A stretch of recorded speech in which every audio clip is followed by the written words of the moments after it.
Hello বন্ধুরা, আশা করি সকালে ভালো আছেন। রোজ রোজ কিন্তু পেঁয়াজ রসুন দিয়ে মাছ খেতে ইচ্ছা করে না।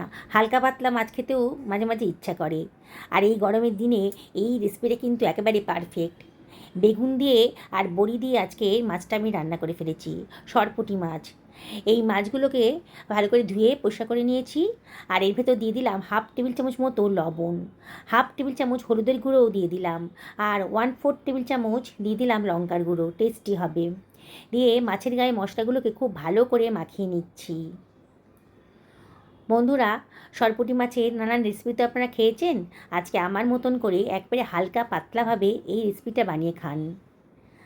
আর একটা মশলা বানিয়ে দিয়েছি, তার জন্য এর টেস্টটা হয়ে গেছে একেবারে অসাধারণ। আমি দুখানা মাঝারি সাইজের বেগুন নিয়ে নিয়েছি। ঠিক মাঝারি বলবো না, একটু ছোটো সাইজেরই বেগুন নিয়ে নিয়েছি। বেগুনের বোটার দিকের অংশ মাথার দিকের অংশটা কেটে বাদ দিয়ে দিলাম।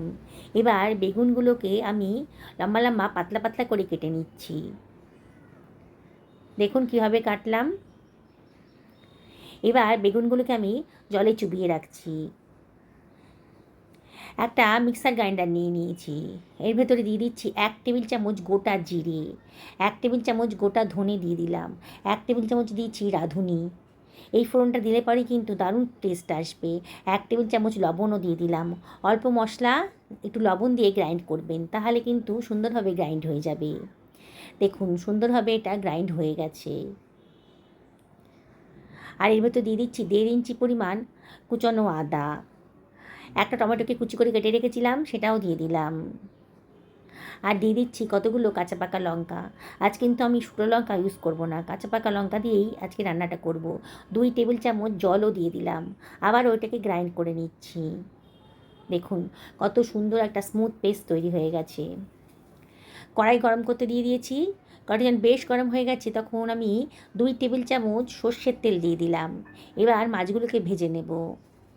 মাছগুলো একসাথে ভাজতে পারবো না, ব্যাচে ব্যাচে ভাজতে হবে। গ্যাসের ফ্লেমটা মিডিয়াম টু হাইতে রেখে উল্টে পাল্টে মাছগুলোকে খুব ভালো করে ভেজে নিচ্ছি। যেসব বন্ধুরা রেসিপিটা দেখছেন অথচ এখনও আমাকে সাবস্ক্রাইব করেননি, তাদেরকে আমি রিকোয়েস্ট করব আমার চ্যানেলটা সাবস্ক্রাইব করার জন্যে। পাশে থাকা বেল আইকনটা অবশ্যই ক্লিক করে দেবেন, তাহলে আমার রান্নার নোটিফিকেশানটা আপনারা চটজলদি পেয়ে যাবেন। মাছগুলো সুন্দর করে ভাজা হয়ে গেছে, সুন্দর একটা কালার চলে এসেছে, সরিয়ে রাখলাম। বাকি মাছগুলোকেও একইভাবে আমি ভেজে নেব। এই রেসিপিটা বানাতে বেশি সময় লাগবে না, 10 মিনিটের মধ্যেই কিন্তু রেসিপিটা আপনি বানিয়ে ফেলতে পারবেন। কিন্তু এর স্বাদ আপনাদের 10 দিন মুখে লেগে থাকবে, এতটাই টেস্টি। ঘরে থাকা সামান্য মশলা দিয়ে এটা বানিয়ে ফেলেছি।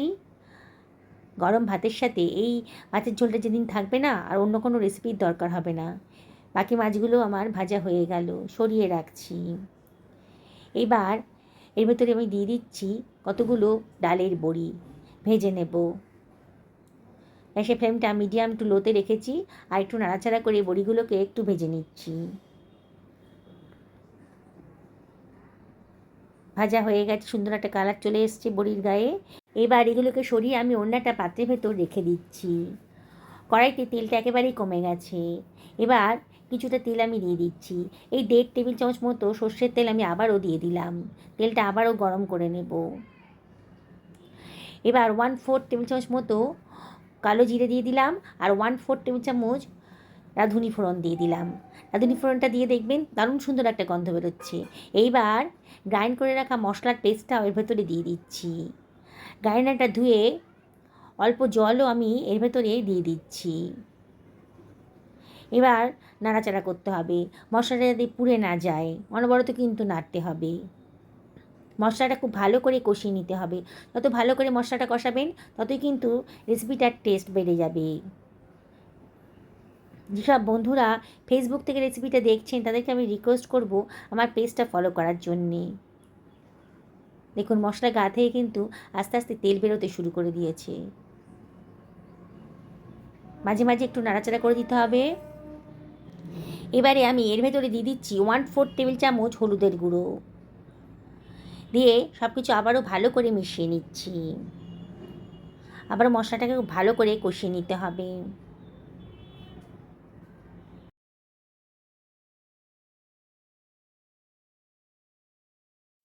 সুন্দর করে কষানো হয়ে গেছে।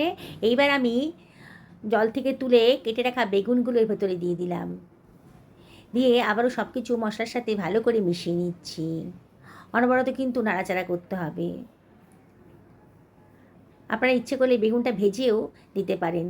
তাই বেগুন ভাজা করতে গেলে অনেকটা তেলের প্রয়োজন হবে।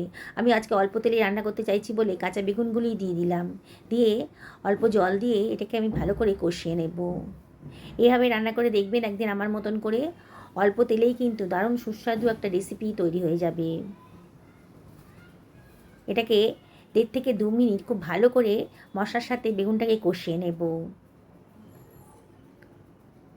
দেখছেন তো বানানোটা কতটাই সোজা, আর এই টেস্ট বললাম তো 10 দিন জিভে লেগে থাকবে, এতটাই টেস্টি। এবার এটাকে ঢাকা দিয়ে দিচ্ছি মিনিট 2-3 জন্যে, একেবারে মিডিয়াম টু লো ফ্লেমে। 3 মিনিট বাদে দেখুন, দেখেই মনে হচ্ছে বেগুনগুলো অনেকটাই নরম হয়ে গেছে। মশলার গাতেই কিন্তু আবারও তেল বেরোতে শুরু করে দিয়েছে। বেগুনটা বেশ নরম হয়ে গেছে, কিন্তু এখনও পুরোপুরি সেদ্ধ হয়নি। আবার একটু নাড়াচাড়া করে দিচ্ছি। রাঁধুনি ফোড়ন দিয়ে এইভাবে রান্না করবেন, ভীষণই টেস্টি হবে। এবার আমি এর ভেতরে দিয়ে দিচ্ছি জল। আমি কে কীরকম গ্রেভি পছন্দ করেন সেই অনুযায়ী জল দেবেন। আজকে আমি একটু পাতলা খাবো বলে আমি 2 বাটি পরিমাণ জল দিয়ে দিলাম, দিয়ে সব কিছু আবারও খুব ভালো করে মিশিয়ে নিচ্ছি। তাই সে ফ্লেমটা হাইতে করে দিয়েছি আর একটু ফুটতে দেব। হালকা পাতলা মাছের ঝোল খেতে ইচ্ছা করলে পরে আপনারা এই রেসিপিটা ট্রাই করতে পারেন। কতগুলো চিড়ে রাখা কাঁচা লঙ্কা দিয়ে দিলাম। ঝোলটা ফুটতে শুরু করেছে যখন, তখন ভেজে রাখা বড়িগুলো এর ভেতরে দিয়ে দিচ্ছি, দিয়ে সব কিছু খুব ভালো করে মিশিয়ে নিচ্ছি। এবারে আমি দিয়ে দিচ্ছি ভেজে রাখা মাছগুলো। সরপুঁটি মাছ কিন্তু বেশ নরম, তাই খুব সাবধানে এটা নাড়াচাড়া করবেন। মাছগুলো দেওয়ার পর আমি আলতো হাতে এগুলোকে একটু ঝোলের সাথে মিশিয়ে দিচ্ছি।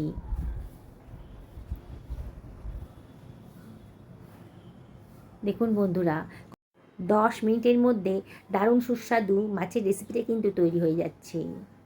ঢাকা দিয়ে আবারও 2 মিনিট একটু রান্না করে নেব, একেবারে লো ফ্লেমে। হয়ে গেছে, ঢাকা তুলে দেখুন সুন্দর গন্ধ বেরোতে শুরু করেছে। এবার একটা সার্ভিং বলে এগুলোকে আমি সার্ভ করে দিচ্ছি। বললাম তো, যেদিন রেসিপিটা বানাবেন না, গরম ভাতের সাথে আর অন্য কোনো পদের দরকারই হবে না। এই রেসিপিটা দিয়ে এক থালা ভাত খেয়ে নেবেন। হালকা পাতলা ঝোল হলে কী হবে, এর টেস্ট কিন্তু মনে রাখার মতো। বেগুন দিয়ে এভাবে সরপুঁটি মাছ রান্না করুন আর পরিবারের সকলকে খাওয়ান, দেখবেন তারা দারুণ খুশি হয়ে গেছে। নিজেও খান, সুস্থ থাকুন, ভালো থাকুন, এই কামনা করে আজকে ভিডিওটা এখানে শেষ করছি। নমস্কার নেবেন।